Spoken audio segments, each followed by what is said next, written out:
সম্মানিত মুসলিম ভাইরা, আপনারা দেখতে পাচ্ছেন আমার সামনে হাতে একটা গোস্তের টুকরা। এখানে স্পষ্টভাবে লেখা দেখা যাচ্ছে আল্লাহ। আল্লাহ শব্দটি স্পষ্ট দেখা যাচ্ছে। উল্লেখ্য, এটি এবারের আমাদের যে গরু কোরবানি দেওয়া হয়েছিল সেই কোরবানির গোস্তের একটা টুকরা।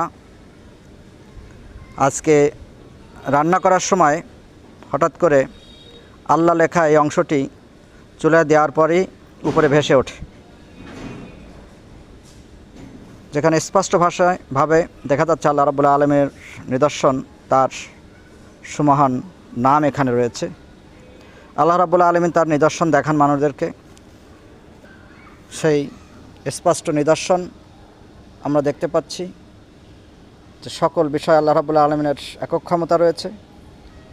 আমাদের উচিত আল্লাহ রাব্বুল আলামিনকে সিজদা করা, তার আনুগত্য করা, তার কাছে মাথা নত করা।